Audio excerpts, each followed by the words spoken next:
Hello everyone, this is Shikha Jaising Shekhawat. Nice to meet you all and welcome to my channel Lawlessness with Shikha. Part 1 में हम class 16 तक हमारे definitions देख चुके हैं.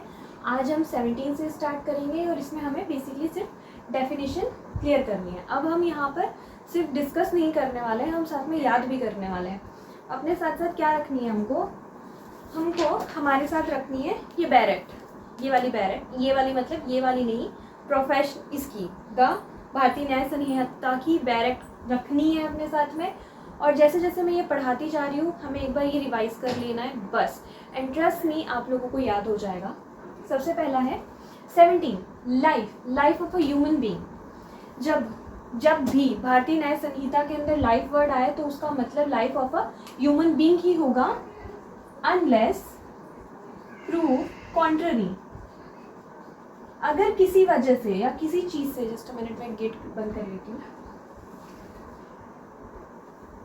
अगर किसी भी वजह से किसी भी जगह पर जब तक कॉन्ट्ररी प्रूव हो रहा है कि life of something else, like life of an animal, life of a company, life of कुछ भी है ना, तो उसको ह्यूमन बीइंग की तरह रिप्लेस किया जा सकता है. एल्स लाइफ का मतलब life of a human being ही होगा.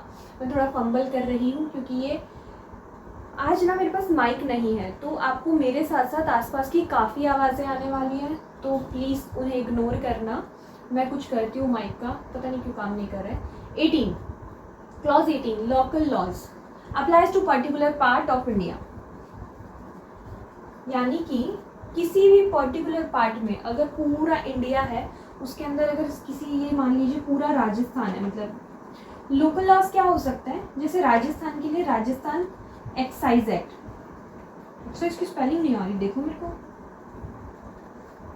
एक्साइज एक्ट, तो ये लोकल लॉ है राजस्थान के लिए, यानी इंडिया के एक पर्टिकुलर एरिया के लिए अगर वो लॉ बनाया गया है तो उसे लोकल लॉ बोलेंगे. वही स्पेशल लॉ, अगर हमें लोकल लॉ और स्पेशल लॉ में डिफरेंस क्या होगा, स्पेशल लॉ पूरे इंडिया पे प्रिवेल करने वाला है, जैसे पॉक्सो हो गया, जैसे कि जे एक्ट हो गया, वो पूरे इंडिया पे प्रिवेल करने वाला है. बट एक स्पेसिफिक कुछ स्पेशल लोगों के ऊपर, जैसे कि पॉस्को बच्चों के लिए है या बच्चों के साथ जिन्होंने गलत किया उन लोगों के लिए है. जे एक्ट जो है वो जुवेनाइल जस्टिस, यानी जो बच्चे 18 साल से कम है उन्होंने क्राइम कर दिया है उनके लिए है.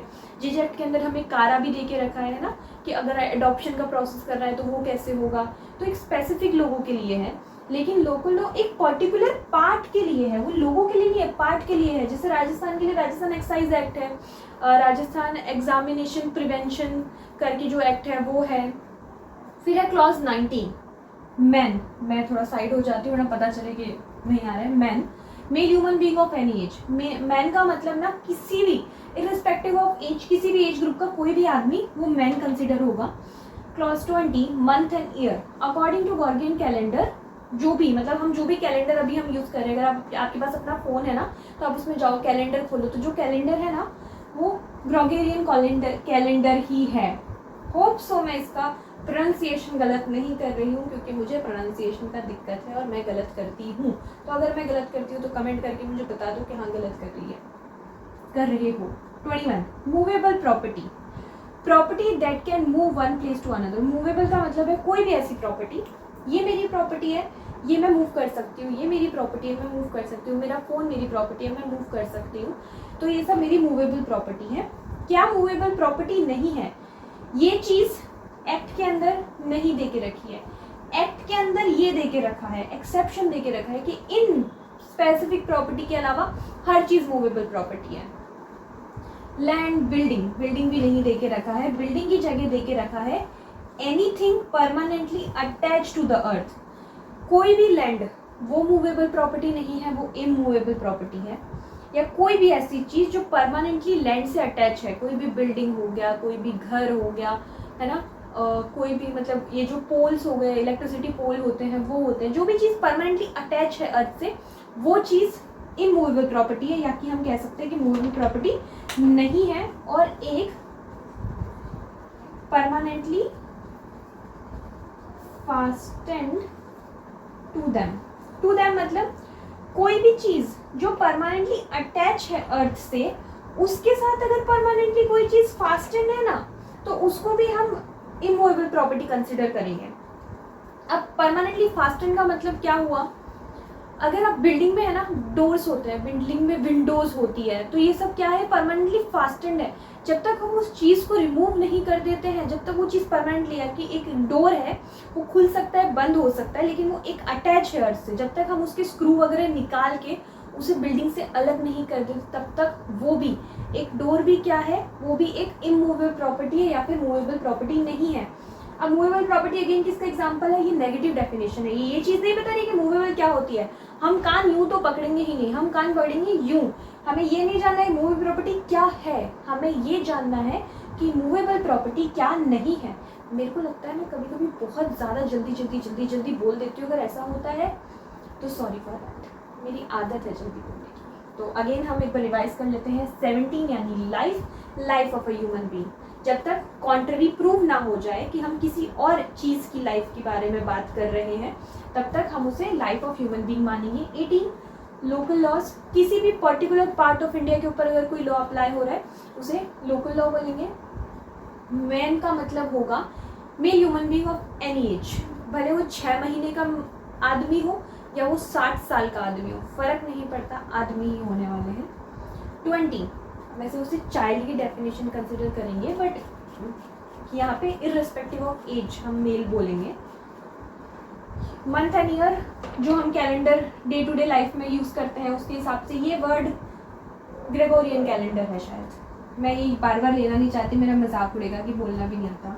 21 मूवेबल प्रॉपर्टी। मूवेबल प्रॉपर्टी ये चीज़ अगेन बता दूँ, ये चीज़ कहीं पे भी लिखी हुई नहीं है हमारे बैर एक्ट में। हमारे बैर एक्ट में लिखा हुआ है ये एनी प्रॉपर्टी एक्सेप्ट लैंड और anything permanently attach to earth और anything permanently fastened to the thing which is attach to the earth. ये डेफिनेशन हमें दे के रखी है, हमने बस उसको थोड़ा ब्रॉड कर दिया है समझने के लिए, ठीक है। क्लॉज 22। अब देखना कि ये जो मैं करवा रही हूँ ना, ये थोड़ा ये लिखा हुआ थोड़ा हौच पौच है, तो मैं जो समझा रही हूँ उस पर थोड़ा ज़्यादा ध्यान रखना। मैं इतनी ज़ोर से क्यों बोल रही हूँ, मेरा माइक काम नहीं कर रहा है, काम नहीं कर रहा है। Clause 22, number equals to plural equals to singular. अब ये क्या बात हुई, ये बात हुई, अपना ना बैरेक्ट खोलो और बैरेक्ट के अंदर ना क्लॉज 22 पे जाओ, नंबर की डेफिनेशन दे के रखी है, unless the contrary appear from the context, कि जब तक कॉन्टेक्स्ट से कॉन्ट्ररी अपीयर नहीं होता है माना जाएगा word importing the singular number include the plural number and the word importing the plural number include the singular number। कोई भी ऐसा वर्ड जो हमें प्लूरल चीज दिखा रहा है उसका मतलब सिंगुलर भी हो सकता है, और जो हमें सिंगुलर दिखा रहा है उसका मतलब प्लूरल भी हो सकता है। बस नंबर का मतलब यही है, ये देके रखा है। फॉर एग्जाम्पल मैंने बोला पर्सन, तो इसका मतलब पर्सन्स भी हो सकता है, हम मान सकते हैं कि पर्सन का मतलब पर्सन्स भी हो सकता है। मैंने बोला डॉक्यूमेंट, डॉक्यूमेंट इसका मतलब डॉक्यूमेंट्स भी हो सकता है, ठीक है। और वाइस वर्सा, पर्सन्स का मतलब पर्सन भी और डॉक्यूमेंट्स का मतलब डॉक्यूमेंट भी, जब तक कि कॉन्टेक्स्ट से कुछ मतलब जो उसका कॉन्टेक्स्ट है उससे हमें कुछ कॉन्ट्ररी अपीयर नहीं हो रहा है, दैट्स ऑल। कोई ज़्यादा समझने की जरूरत नहीं है। एग्जाम्पल याद रखना। Clause 23, oath. Oath equals to solemn affirmation and legal declaration. पहले तो हम समझते हैं कि ओथ क्या होता है। तो ओथ का मतलब मैं गीता के ऊपर हाथ रख के कसम खाती हूँ, जो कहूँगी सच के सिवा कुछ नहीं कहूँगी, ये होती है ओथ। मेरा कोई रिलीजियस बिलीफ है या कोई भी पर्सनल रीज़न है जिसकी वजह से मैं ओथ नहीं देना चाहती हूँ, तो मैं एक सोलेमन अफर्मेशन भी दे सकती हूँ, ये कहते हुए कि मैं जो भी कह रही हूँ बिल्कुल सच कह रही हूँ, कोई झूठ नहीं कह रही हूँ, ये मेरा सोलेमन अफर्मेशन हो जाएगा। या मैं एक लीगल डिक्लेरेशन भी दे सकती हूँ। अब लीगल डिक्लेरेशन क्या होगा, कोई भी ऐसा डिक्लेरेशन जो रिक्वायर्ड है या अलाउड है लॉ के द्वारा। लॉ अगर मुझे कहता है कि मुझे कोई चीज़ लीगल डिक्लेरेशन दे के ही सबमिट करवानी है तो वो रिक्वायर्ड है, और अगर लॉ मुझे अलाउ करता है कि मैं ओथ ना दे के, सोलेमन अफर्मेशन ना दे के कोई लीगल डिक्लेरेशन दे सकती हूँ, तो ये अलाउड है। लीगल डिक्लेरेशन कब माना जाएगा, जब ये मेड बिफोर पब्लिक सर्वेंट है। पीएस का मतलब पब्लिक सर्वेंट है। तो अगर कोई पब्लिक सर्वेंट के आगे मैं ये लीगल डिक्लेरेशन दे रही हूँ और इसे मैं एज अ प्रूफ यूज कर सकती हूँ, लीगल प्रूफ, इनसाइड कोर्ट या आउटसाइड कोर्ट, तो फिर मैं उसे लीगल डिक्लेरेशन बोलूंगी। यही डेफिनेशन हमें ओथ के अंदर दे के रखी है, इसे हमने थोड़ा आसान शब्दों में लिख दिया है। ओथ का मतलब क्या होगा, सोलेमन अफर्मेशन। जब मैं किसी रीजन, पर्सनल रीजन से या रिलीजियस रीजन से अगर मैं ओथ नहीं देना चाहती हूँ तो मैं सोलेमन अफर्मेशन या फिर लीगल डिक्लेरेशन भी दे सकती हूँ, अगर ये 3 चीज़ें क्वालिफाइड है, यानी कि रिक्वायर्ड या अलाउड बाय लॉ है, मैंने किसी पब्लिक सर्वेंट के आगे लीगल डिक्लेरेशन दिया है और उसे या मैं यूज़ कर सकती हूँ या वो यूज़ हो सकता है लीगल प्रूफ की तरह कोर्ट के अंदर या कोर्ट के बाहर। क्लॉज नहीं था, क्लॉज ही था क्या, हाँ, clause 24, offence, act punishable under this Sanhita except, जो भी इस संहिता के अंदर, किस संहिता के अंदर, भारतीय न्याय संहिता के अंदर जो भी चीज पनिशेबल है हम उसे ऑफेंस मानेंगे, एक्सेप्ट, एक्सेप्ट क्या, A and B, clause A और बी के अंदर जो चीजें आ रही हैं उनको छोड़ के जो भी संहिता के अंदर पनिशेबल है हम उसे ऑफेंस मानेंगे। अब इस एक्सेप्ट का मतलब क्या होगा, क्या जो इस क्लॉज ए और क्लॉज बी के अंदर जो सेक्शंस आ रहे हैं वो ऑफेंस नहीं है? नहीं, वो ऑफेंस है, पर जरूरी नहीं है वो ऑफेंस इसलिए है क्योंकि वो यहाँ पर पनिशेबल है, वो ऑफेंस इसलिए है कि वो हो सकता है वो किसी और लॉ के अंदर पनिशेबल हो, तब भी हम उसे ऑफेंस मानेंगे। धीरे धीरे पढ़ते हैं, समझ आएगा, एक बार फिर से बताऊंगी। Clause A, in chapter 3 and specifically listed section mention in this clause offence includes. अब इतने सारे सेक्शन थे, मैं लिख नहीं पाती उनको बोर्ड के ऊपर, तो मैंने यहाँ पे स्पेसिफिकली लिस्टेड है, ये आप खुद जाके ये पूरी लिस्ट है और इसको एक बार देख लेना। Act punishable under this Sanhita, act punishable under special law और act punishable under local law, यानी कि जो भी सेक्शन, जो भी चैप्टर 3 क्या है, हमारा जनरल एक्सेप्शन है। हो सकता है हमारा जनरल एक्सेप्शन यहाँ पर पनिशेबल नहीं है तो हम उसे ऑफेंस कंसिडर नहीं कर रहे हैं, लेकिन जनरल एक्सेप्शन क्या किसी स्पेशल लॉ के अंदर अगर पनिशेबल हो या किसी लोकल लॉ के अंदर अगर पनिशेबल हो तो क्या हम उसे ऑफेंस कंसिडर करेंगे? हाँ करेंगे। क्यों करेंगे? क्योंकि क्लॉज 24 के सब क्लॉज ए के अंदर हमें दे के रखा है कि कोई भी चीज जो कि इस एक्ट के अंदर पनिशेबल है, संहिता के अंदर, साथ साथ में किसी स्पेशल या किसी लोकल लॉ के अंदर भी पनिशेबल है तो हम उसे ऑफेंस मानेंगे। सब clause B, in this specifically listed section under this clause offence include act punishable under special और local laws only if punishment is 6 months और मोर।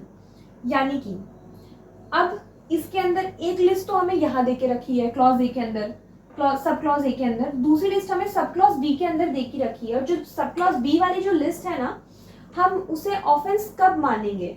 जब वो चीज किसी स्पेशल या लोकल लॉ में तो पनिशेबल है ही, लेकिन उसकी पनिशमेंट क्या होनी चाहिए? 6 months या 6 months से ज्यादा होनी चाहिए, तब जाके हम उसे ऑफेंस कंसिडर करेंगे। ये डेफिनेशन थोड़ी ट्रिकी है, एक बार और सिंपल लैंग्वेज में समझाती हूँ। पानी पी लो, मेरा गला सूख जाता है चिल्ला चिल्ला के। देखो, ऑफेंस का मतलब क्या होगा, बात सुनना। ऑफेंस का मतलब क्या होगा? ऑफेंस का मतलब होगा कोई भी चीज जो इस संहिता के अंदर पनिशेबल है, सिंपल लैंग्वेज में समझे, या कुछ ऐसे स्पेसिफिकली मेंशन सेक्शन और चैप्टर दे के रखे हैं, वो संहिता के अंदर पनिशेबल है इसलिए तो ऑफेंस है ही, साथ में अगर संहिता के बाहर भी कहीं पनिशेबल है ना तब भी हम उसे ऑफेंस कंसिडर कर रहे हैं। ये हमारा क्लॉज 24 बात कर रहा है। चैप्टर 3 हो गया, या मैं एक बार लिस्ट पढ़ के सुना देती हूँ। सेक्शन 8 के sub section 2, 3, 4, 5, section 9, 49, 50, 52, 54, 55 and so on. जो क्लॉज ए के अंदर जो लिस्ट दे के रखी है ना, क्लॉज ए के अंदर जो लिस्ट दे के रखी है ना, और चैप्टर 3 दे के रखा है, हम उसे ऑफेंस कब मानेंगे? जब वो इस संहिता के अंदर पनिशेबल है तब भी, जब वो किसी स्पेशल लॉ के अंदर पनिशेबल है तब भी, और जब वो किसी लोकल लॉ के अंदर पनिशेबल है तब भी। और क्लॉज बी के अंदर जो लिस्ट दे के रखी है, हम उन ऑफेंसेस को ऑफेंस कब मानेंगे? अगर वो किसी स्पेशल या लोकल लॉ के अंदर पनिशेबल है 6 महीने या उससे ज्यादा के लिए, तब उन्हें ऑफेंस कंसिडर करेंगे।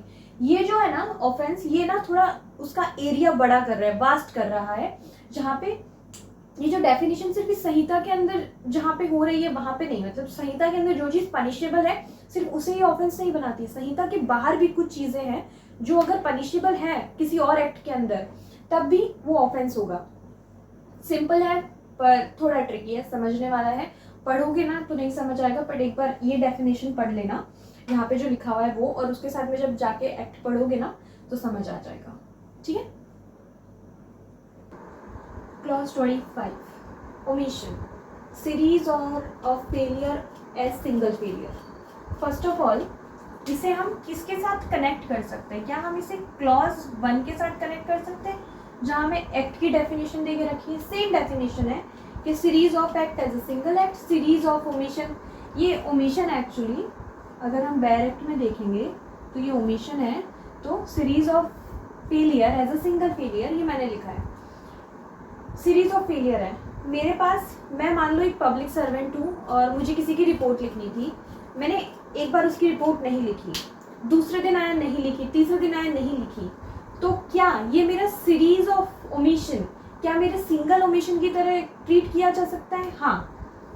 अब ओमिशन का डेफिनेशन अगर हमें देखें तो ओमिशन का डेफिनेशन क्या होता है? Failure to do something which is legally bound to do। अगर हमें कोई चीज़ हम लीगली बाउंड टू डू है, क्या एक पब्लिक सर्वेंट यानी police officer legally bound to do है कि अगर कोई उसके पास कंप्लेन लिखवाने आ रहा है, कोई उसके पास एफआईआर लिखवाने आ रहा है, तो उसे वो एफआईआर लिखनी पड़ेगी, वो कंप्लेन उसे लिखनी पड़ेगी, और अगर वो चीज़ करने में वो फेल हो जाता है तो हम उसे कंसिडर करेंगे ओमिशन की तरह। तो ओमिशन क्या होगा? Series of omission as a single omission हम उसे ट्रीट करेंगे।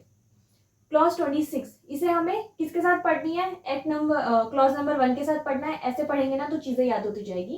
Clause 26 PERS, person. हाँ, पर्सन क्या लिखा है मैंने? पर्सन।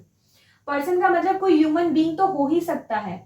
ये ना इंक्लूसिव डेफिनेशन है, मतलब इंक्लूड लिखा हुआ है उसके अंदर। अगर देखोगे तो पर्सन का मतलब ह्यूमन बीइंग तो हो ही सकता है, उसके साथ साथ एक मिनट, कंपनी या फिर कोई एसोसिएशन भी हो सकता है, वेयर इनकॉर्पोरेटेड और नॉट। अगर आप देखोगे ना, कंपनी या एसोसिएशन क्या होगा? कंपनी मतलब जो कंपनी होती है हमारी वो, या एसोसिएशन का मतलब क्या हमारी कोई सोसाइटी हो सकती है, कोऑपरेटिव सोसाइटी हो सकती है, कोई क्लब हो सकता है, हाँ, कोई फर्म हो सकती है, हाँ, फर्म मतलब पार्टनरशिप फर्म। तो यानी कि कोई भी कंपनी का, पर्सन का मतलब कोई इंसान के साथ साथ कोई कंपनी या फिर कोई एसोसिएशन भी हो सकती है, फिर चाहे वो इनकॉर्पोरेटेड हो या अनइनकॉर्पोरेटेड हो। इनकॉर्पोरेटेड हो या अनइनकॉर्पोरेटेड हो। इनकॉर्पोरेटेड का मतलब होता है रजिस्टर, यानी कि वो कंपनी या वो एसोसिएशन रजिस्टर्ड भी हो सकती है या वो नॉट सो रजिस्टर्ड भी हो सकती है। हो सकता है वो कोई सोसाइटी या कोई क्लब हो जिसे अभी तक रजिस्टर्ड नहीं किया हुआ, हो सकता है कोई पार्टनरशिप फर्म हो जिसे रजिस्टर्ड नहीं किया गया हो, तो फिर वो चाहे इनकॉर्पोरेटेड हो यानी रजिस्टर्ड हो या रजिस्टर्ड ना हो, लेकिन अगर वो कोई कंपनी है, वो कोई एसोसिएशन है, वो कोई ह्यूमन बीइंग है, तो हम उसे पर्सन की डेफिनेशन के अंदर डालेंगे। Clause 27 public. पब्लिक का मतलब इन जनरल नहीं कि पब्लिक मतलब इंडिया की पूरी पब्लिक, पब्लिक वो तो होगी ही, साथ में कोई भी एक सेक्शन हो सकता है, कोई भी एक सोसाइटी का स्पेसिफिक सेक्शन हो सकता है, कोई क्लास ऑफ पीपल हो सकते हैं, कोई भी पर्टिकुलर कम्युनिटी हो सकती है, कोई भी पर्टिकुलर रिलीजियस कम्युनिटी हो सकती है, कोई एक जगह पर रहने वाले हो सकता है। कि हम बात कर रहे हो जैसे हम कोरोना के टाइम पे अलग अलग पैचेस में डिवाइड कर दिया था, तो इस सोसाइटी के लोग अलग पीपल हो सकते हैं, दूसरी सोसाइटी जिसके अंदर कोई भी इंसान है जो उससे इन्फेक्टेड ना हो कोरोना से, तो हम लोग उन्हें डिफ्रेंशिएट कर सकते हैं, उन्हें भी हम पब्लिक बोल सकते हैं कि ये वाली पब्लिक जो है ये इन्फेक्टेड है, वो वाली पब्लिक जो है वो इन्फेक्टेड नहीं है। तो कोई भी सेक्शन हो सकता है, कोई भी क्लास ऑफ पीपल हो सकते हैं, या कोई भी पर्टिकुलर कम्युनिटी हो सकती है पब्लिक का मतलब। फिर है क्लॉज 29। अब मैंने 28 को अभी स्किप कर दिया है क्योंकि 28 हम अलग से पढ़ेंगे, काफ़ी बड़ा है, तो वो ऐसे बोर्ड पे नहीं आता था, तो मैंने 28 को एक बार के लिए स्किप किया। इसके बाद वाली वीडियो में है 20, बाद वाली वीडियो मतलब ये 30 के बाद पढ़ाऊंगी। 29 reason to believe. There must be a sufficient cause और reason to believe, reasonable ground to believe something. अगर मेरे पास में कोई भी चीज है, कोई भी सफिशिएंट कॉज है या रीजनेबल ग्राउंड है कुछ चीज पे यकीन करने के लिए, तो मैं उसे रीजन टू बिलीव मान सकती हूँ। मैंने देखा एक जगह पर मर्डर हो रखा था और मैं कहीं पे जा रही हूँ, मैंने देखा एक आदमी चाकू लेके और किसी डायरेक्शन से भागते हुए आ रहा है, बहुत जोर से भागते हुए आ रहा है और चाकू पे ब्लड समथिंग लगा हुआ है। मैं थोड़ी दूर और डायरेक्शन में, जिस डायरेक्शन से वो भागते हुए आ रहा है ना, मैं उस डायरेक्शन में गई हूँ, तो मैंने देखा है कि एक और आदमी जमीन पर गिरा हुआ है, उसके शरीर से खून बह रहा है, उसे किसी ने अभी अभी नाइफ से स्टैब किया है। तो क्या क्या ये रीजन टू बिलीव है कि हो सकता है जो आदमी भाग रहा हो उसी ने उसके साथ ये किया हो? हाँ, वहाँ पे एक सफिशिएंट कॉज है, कोई रीजनेबल ग्राउंड है, यानी कोई फैक्ट हो सकता है, कोई सर्कमस्टेंसेस हो सकते हैं जिसकी वजह से मुझे उस बात पर यकीन हुआ हो। जरूरी नहीं है कि हाँ भाई रीजन टू बिलीव मतलब 100% नहीं, बट हाँ सफिशिएंट कॉज तो होना चाहिए। 30 स्पेशल लॉ। अब हम 30 को किसके साथ पढ़ेंगे? हम 30 को पढ़ेंगे 18 के साथ में। 18 बात कर रहा है लोकल लॉ की, 30 बात कर रहा है स्पेशल लॉ की। It deal with specific subject और मैटर। अगर कोई भी चीज स्पेसिफिक सब्जेक्ट मैटर से डील करती है तो उसे हम स्पेशल लॉ बोलेंगे। इसके एग्जांपल भी लिखे हैं मैंने, टैक्सेशन हो गया, ड्रग हो गया, पोस्को हो गया, जेजे एक्ट हो गया, करप्शन के लिए कोई एक्ट है, वो सब जो भी है ना, वो सब स्पेशल लॉ के अंदर आएंगे। अब स्पेशल लॉ और इसमें क्या डिफरेंस है? बस बहुत छोटा डिफरेंस है। किसी पर्टिकुलर एरिया के लिए है ना, किसी पर्टिकुलर एरिया के लिए है ना, तो फिर वो लोकल लॉ है। अगर पर्टिकुलर सब्जेक्ट मैटर के लिए है ना, तो वो स्पेशल लॉ है। बस इतना सा। पर्टिकुलर एरिया के लिए मैंने आपको एग्जांपल दिया था, कोई भी राजस्थान का कोई स्पेशल लॉ एक्ट हो गया है, कोई भी है ना यूपी का हो गया है, बिहार का हो गया है, हरियाणा, कहीं का भी हो गया है, तो वो लोकल लॉ के अंदर आएगा। सेक्शन 18 क्लॉज 18 के अंदर आएगा, सेक्शन 2 क्लॉज 18। और अगर किसी भी स्पेसिफिक सब्जेक्ट मैटर भी, taxation, drug, child abuse, children conflict with law या फिर करप्शन से रिलेटेड हो गया, तो वो स्पेशल लॉ के अंदर आएंगे। ठीक है। Clause 28 public servant. अब ना पब्लिक सर्वेंट मैंने यहाँ पे की पॉइंटर्स दे के रखे हैं और हमको की पॉइंटर्स याद रखने हैं। अगर हमें पब्लिक सर्वेंट की डेफिनेशन पढ़नी है ना, तो हमें की पॉइंटर्स याद रखने हैं। हर चीज़ हम याद नहीं कर सकते हैं, एटलीस्ट मैं तो नहीं कर सकती हूँ। तो पब्लिक सर्वेंट के अंदर वो सब इंक्लूड है जो ए से लेकर के तक के अंदर आ रहे हैं, याद रखना। फर्स्ट है आर्म फोर्सेस। कोई भी army, navy, air force, paramilitary, auxiliary forces, सब जो भी आर्म फोर्सेस के अंदर आ रही हैं, वो सब लोग कौन हो गए? पब्लिक सर्वेंट हो गए। जजेस। जजेस का मतलब कोई भी जज एज अ सिंगल पर्सन, कोई बॉडी ऑफ जजेस यानी कि बेंच, या फिर कोई भी ऐसा एक इंसान या बॉडी ऑफ जजेस इम्पावर्ड बाय लॉ कि वो ना एडजुडिकेट कर सकते हैं। मतलब हो सकता है कि वो जज नहीं हो, लेकिन फिर भी उनको पावर मिली हुई है कि वो एडजुडिकेट कर सकते हैं, यानी कि किसी भी मैटर के ऊपर लीगल डिसीजन, बाइंडिंग डिसीजन पास कर सकते हैं, तो हम उन्हें जजेस मानेंगे, हम उन्हें पब्लिक सर्वेंट मानेंगे। Court officers. कोर्ट ऑफिसर्स का मतलब जो भी कोर्ट की प्रोसीडिंग के अंदर हेल्प कर रहे हैं, कोई भी एडमिनिस्ट्रेटर, कोई भी रिसीवर, कोई भी कमिश्नर। अब कमिश्नर कहाँ पर है? हमें सीपीसी के अंदर दिया हुआ है, if I am not wrong, इधर इट्स सेक्शन 75 और 79।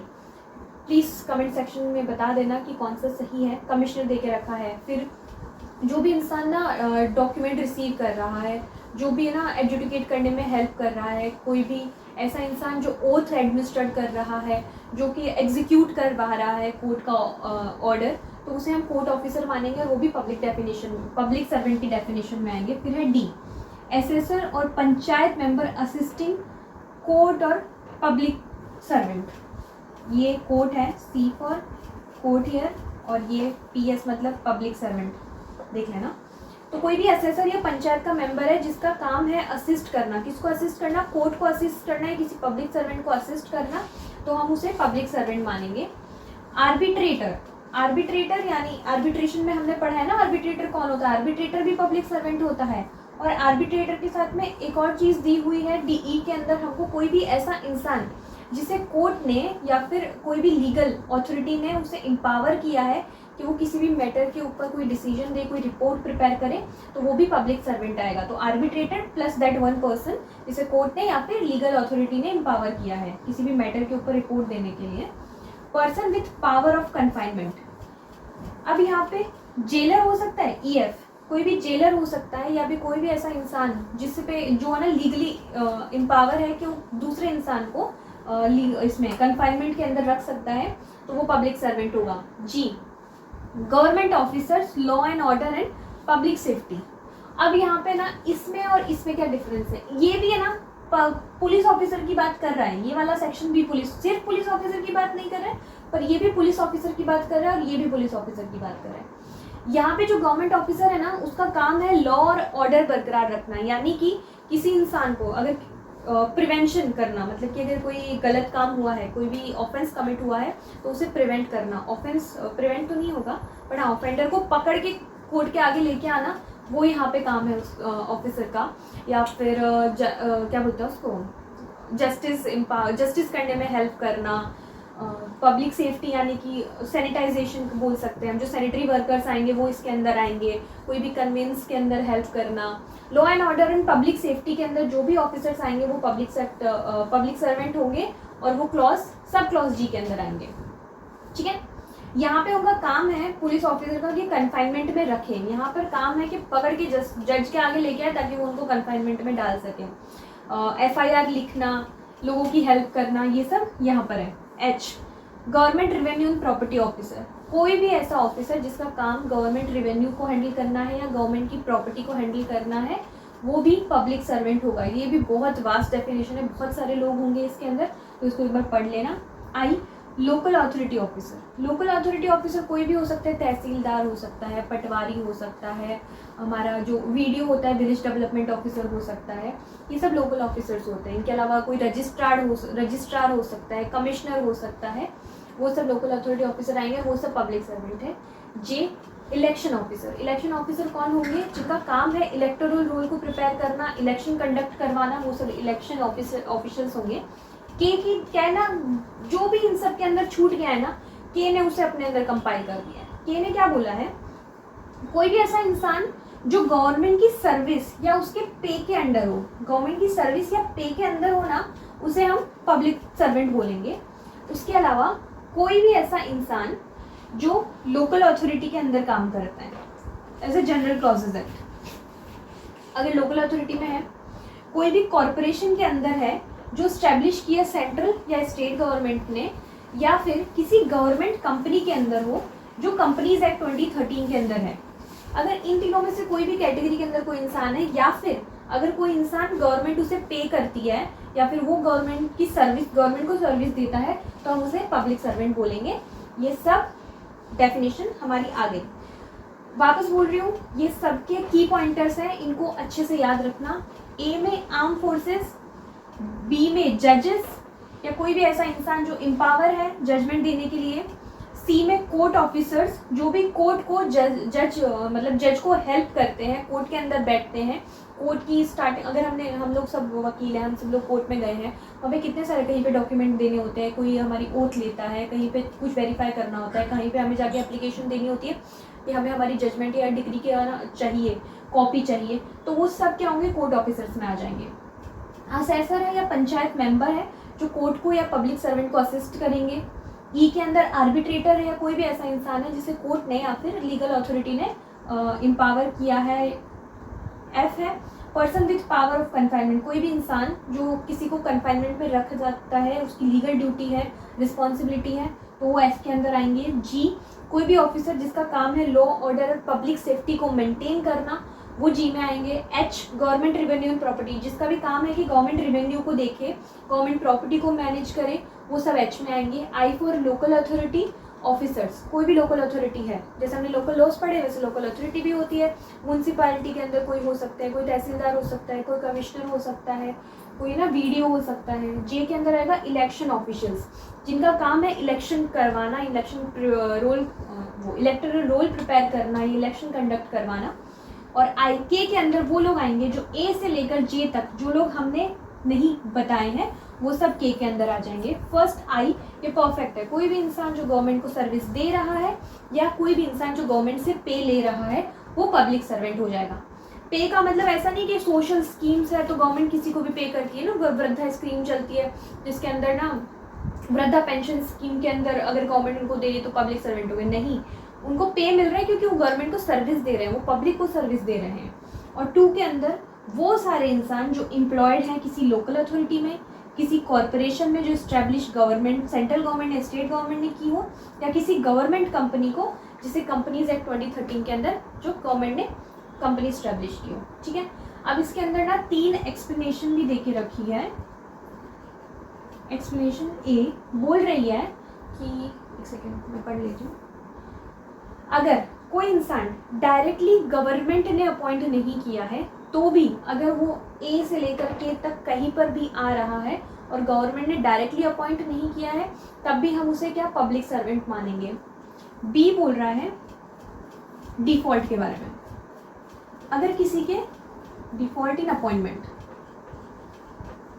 अगर कोई भी इंसान है जिसका अपॉइंटमेंट प्रॉपर नहीं है, कुछ डिफॉल्ट है उसके अंदर, लेकिन वो इस ए से लेकर के तक के अंदर कोई एक्ट कर रहा है, तो हम उसे पब्लिक सर्वेंट मानेंगे। अब ऐसा नहीं आजकल कुछ फर्जी लोग, कुछ फर्जी आईएएस, कोई फर्जी आईपीएस बन के घूम रहा है ना, तो वो भी इसमें आ जाएंगे, नहीं वो इसमें नहीं आएंगे। उसके अपॉइंटमेंट तो प्रॉपर ही है पर थोड़ा डिफॉल्ट है, मतलब अपॉइंट तो गवर्नमेंट ने किया पर कुछ डिफॉल्ट हो गया है उसकी वजह से, लेकिन फिर भी वो पब्लिक सर्वेंट पे आएगा। और थर्ड ना इलेक्शंस के बारे में बात कर रहे हैं। ये बात फर्स्ट वाला हमने किसके बारे में देखा था, किसके बारे में बात कर रहे हैं, अपॉइंटमेंट। यहाँ पे की पॉइंट्स लिख दिए, अपॉइंटमेंट।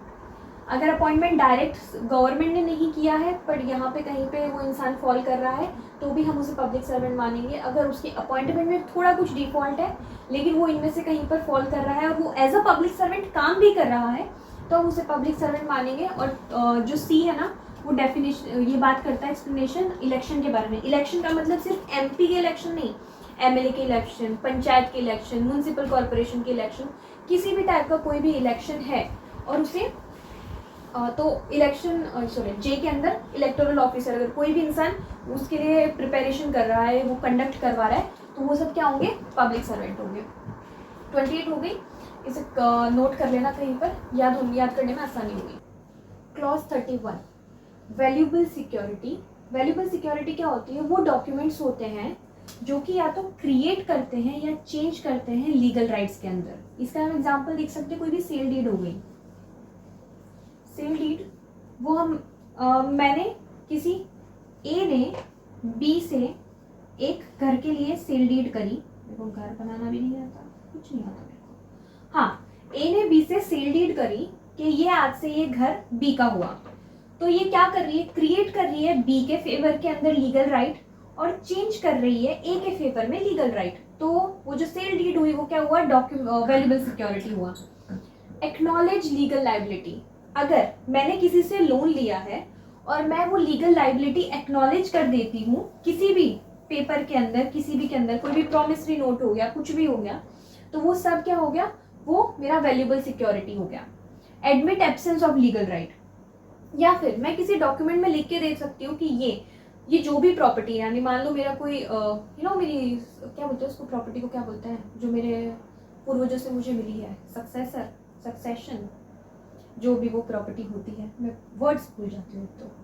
तो जो भी प्रॉपर्टी मुझे मेरे फादर से या फोर फादर से मिली है, अगर मैं किसी पेपर में लिख के देती हूँ कि इस पे मेरा कोई लीगल राइट नहीं है, मैं अपने सारे हक छोड़ती हूँ, तो वो भी क्या हुआ, एक वैल्यूएबल सिक्योरिटी हो गया किसी और पर्सन के फेवर में या मेरे फेवर में, क्योंकि मैंने वहाँ पे ये एडमिट किया है कि मेरा उस पर कोई लीगल राइट नहीं है।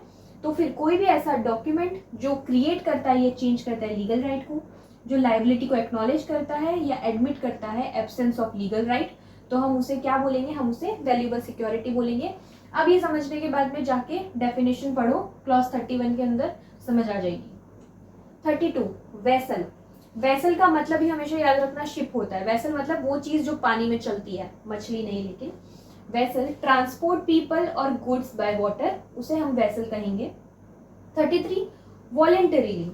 वॉलेंटरीली का मतलब होता है कोई भी इंटेंशन हो या नॉलेज हो या रीजन टू बिलीव हो that act likely to cause certain effect still do that act. इसका ना उसको जाके पढ़ो, मैं पढ़ देती हूँ वैसे तो, बट आई थिंक वो लंबा हो जाएगा।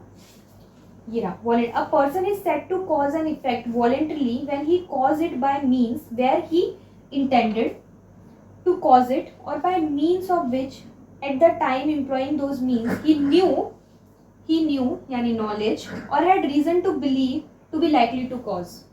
यानी कि अगर मैंने कोई भी एक्ट किया जिसके पीछे या तो मेरी इंटेंशन थी या तो मुझे नॉलेज थी कि हाँ भाई ऐसा तो होगा ही, या रीजन टू बिलीव था कि ऐसा हो सकता है, फिर भी मैंने वो एक्ट किया, उसकी वजह से कोई कॉज हो गया, तो मैं उसे वॉलेंटरली समझा जाएगा। अब यहाँ पे और है, मतलब इंटेंशन हमेशा होना कंपलसरी नहीं है।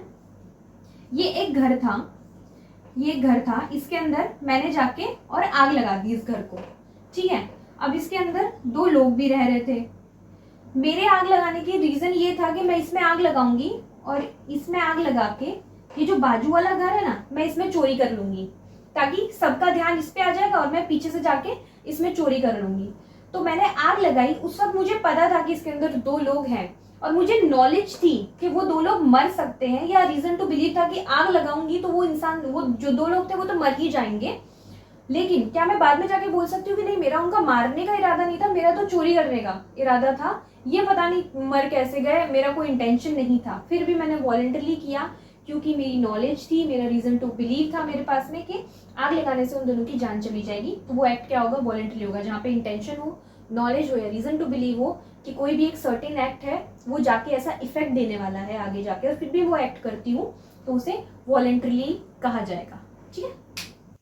Clause 34, will. विल का मतलब क्या होता है, कोई भी टेस्टामेंटरी डॉक्यूमेंट, या फिर हम कह सकते हैं वसीयत, इसको बोलते हैं वसीयत।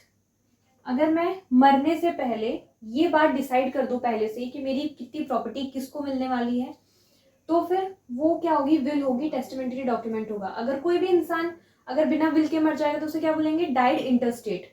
तो फिर उसका सक्सेशन किस हिसाब से होगा, तो उसका सक्सेशन इंडियन सक्सेशन एक्ट के हिसाब से, या जो भी वो इंसान किसी भी जिस भी रिलीजन से बिलोंग करता है उस हिसाब से होगा। अदरवाइज एक्चुअली यहाँ पे तो विल का मतलब वही है कि टेस्टामेंटरी डॉक्यूमेंट, जो भी हम एक डॉक्यूमेंट बनाते हैं जिसके ऊपर हम अपनी वसीयत लिख देते हैं या विल लिख देते हैं, उसे विल कहा जाएगा। 35, वुमेन। वुमेन मतलब female human being of any age, male की तरह ही कोई भी ऐसी विमेन फिर चाहे किसी भी एज की हो, उन्हें वुमेन कहा जाएगा। 36, wrongful gain. Person gains property unlawful on which he has no legal right. कब कहा जाएगा कि मैंने कोई चीज रॉन्गफुल गेन की है, जब वो प्रॉपर्टी मेरी नहीं है, फिर भी मैं किसी अनलॉफुल तरीके से, फ्रॉड करके या फॉर्जरी करके, कुछ भी तरीके से करके, और वो प्रॉपर्टी अपने पास ले लेती हूँ, तो मैं उसे रॉन्गफुल गेन कहेंगे। 37, wrongful loss. Person loses property wrongfully on which he has legal right. अब मैंने तो रॉन्गफुल गेन किया जो भी एक प्रॉपर्टी थी उससे, लेकिन वहीं पर एक प्रॉपर्टी जो किसी और की थी, जो मैंने जबरदस्ती ले ली, मेरे साथ तो रॉन्गफुल गेन हुआ, पर उस इंसान का तो रॉन्गफुल लॉस हो गया ना। उस इंसान के ऊपर उसका तो राइट था उस प्रॉपर्टी के ऊपर, लेकिन मैंने क्या किया, फ्रॉड कर दिया, फॉर्जरी कर दी, थेफ्ट कर दिया, कुछ भी करके मैंने उससे उसकी प्रॉपर्टी ले ली, तो उसका जो नुकसान हुआ उसे रॉन्गफुल लॉस कहेंगे। 38, दो डेफिनेशन दे रहा है, gaining wrongfully and losing wrongfully. Acquire and retain property unlawfully, gaining property मतलब या तो मैं कोई चीज एक्वायर कर रही हूँ, मान लो मैंने थेफ्ट किया, मैंने ना फॉर्जरी की, फ्रॉड किया, डिसेप्शन, कुछ भी मैंने प्रैक्टिस करके मैंने वो प्रॉपर्टी ले ली और बाद में उसको मैंने मेनली रिटेन करके रखा। गेनिंग का मतलब मैंने वो प्रॉपर्टी रिटेन करके रखी। और लूजिंग रॉन्गफुली, डिप्राइव्ड और kept out of property wrongfully, कि मैंने किसी भी इंसान को डिप्राइव कर दिया उसकी प्रॉपर्टी से, या उसे उसकी प्रॉपर्टी से बाहर रखा अनलॉफुली, किसी गलत तरीके से, अनलॉफुल मीन से, तो फिर उसे लूजिंग रॉन्गफुली कहा जाएगा। जरूरी नहीं है यहाँ पे कि मैंने डिप्राइव मतलब मैंने उसे फिजिकली ले लिया, हो सकता है उसका कोई घर है, मैंने उस पर ताला लगा दिया, या फिर उसकी कोई भी प्रॉपर्टी, उसका कोई बॉक्स है उसमें उसका सामान रखा है, मैंने उस बॉक्स पे ताला लगा दिया जिसे वो तोड़ नहीं पा रहा है, उसको उसकी चाबी नहीं दे रही हूँ, वो उसके पास में है पर वो उसे यूज नहीं कर सकता है, तो लूजिंग रॉन्गफुली उसे कहा जाएगा कि उसे उसकी प्रॉपर्टी से बाहर रखा है या उसे डिप्राइव कर दिया। यहाँ पे जरूरी नहीं है कि मैंने चोरी की हो, अगर मैंने चोरी नहीं की और पर मुझे पता है चीज चोरी की और मैंने उसे कैप्ट करके रखा, मैं उससे फायदा ले रही हूँ, रिटेन करके रखती हूँ, तो भी रॉन्गफुली हो जाएगा। और 39 भी हम यहाँ पे कर लेते हैं, जो भी वर्ड्स या एक्सप्रेशन यहाँ पर डिफाइन नहीं है, वो अगर आईटी एक्ट के अंदर या बीएनएसएस के अंदर कहीं पर भी डिफाइन है, तो उनका सेम मीनिंग यहाँ पर होगा, अनलेस एंड वो कॉन्ट्रेरी उसका प्रूव नहीं हो जाए तब तक। So that's all from my side. अगर वीडियो अच्छा लगा हो तो लाइक कर दो, नहीं अच्छा लगा हो तो कमेंट करके बता दो क्या अच्छा नहीं लगा। चैनल को सब्सक्राइब कर लो और बेल आइकन दबा दो, ताकि जब भी मैं नेक्स्ट वीडियो डालूँ तो आप लोगों को पता चल जाए। Okay, have a nice day, bye bye.